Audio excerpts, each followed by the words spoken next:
It's definitely true that if you eat less calories than you burn off in a given day, you will lose weight, which means there's no inherent foods that are going to make you gain weight. It is simply just the overconsumption in general. For example, many people would associate Twinkies as being extremely unhealthy, but we have documented cases of people going on a Twinkie diet, losing weight, and improving their blood work. And this is because they were able to lose weight by eating less calories in Twinkies than they were burning every single day, and this reduction in body weight improved their health markers drastically. With that being said, there are a few foods that I have found that people unconsciously overconsume on. Additionally, they may be adding a lot of caloric content to your diet that you didn't even realize. The first one is actually going to be that morning frappuccino, or another coffee drink that you may get in the morning. A lot of people don't register that some of these coffees are kind of just like milkshakes, meaning they have a large amount of carbohydrates and fat included.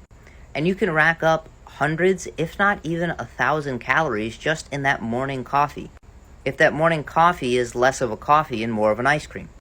I would simply just be cognizant of how many calories are actually in your morning cup of coffee, and factor it into your total daily caloric intake.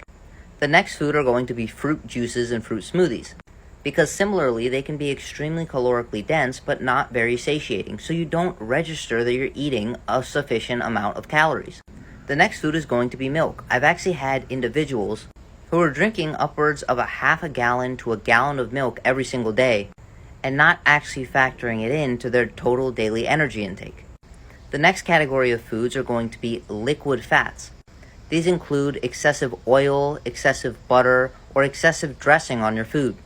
There's absolutely nothing wrong with using these foods, but you can turn a 200 to 300 calorie salad into a 700 to 1,000 calorie salad by adding a lot of dressing and maybe some croutons and cheese as well.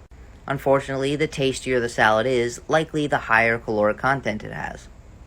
And this is something that I didn't realize when I first started out, and then I realized that if you go to somewhere like Red Robin, some of their salads can have over 1,000 calories. Not that there's anything wrong with this, but you would probably assume that it only had a few hundred calories, so you'd give yourself leeway to eat a little bit more throughout the rest of the day. The salad dressings and oils that you add to your food definitely count. Another example is a lot of times we'll use oil to cook our food. There's nothing wrong with this, but if we're adding multiple tablespoons of oil, we may actually be consuming more calories in oil than we are in the food that we're cooking. This especially holds true for cooking vegetables and cooking proteins like chicken, steak, eggs, and fish. And this is why I often choose a cooking spray instead of an oil. It's not that these cooking sprays don't have any calories, but you'll simply just use less. And personally, oil doesn't really fill me up at all. So I try to use as little oil as possible so I can do a little bit more chewing and eat a little bit more food. And the same is true with all of the aforementioned foods. I just much prefer to eat food, and liquid food isn't very satiating for me or most other people. Therefore, if I was trying to lose weight, I would eliminate liquid calories. And I'm not personally trying to lose weight, but again, I just like eating food, so I don't include liquid calories, because I personally don't perceive any benefit to them, nor do they give me any pleasure. So I hope you found this helpful, and if you want to learn how to both look good and feel good, send me a DM and we'll set up a consultation.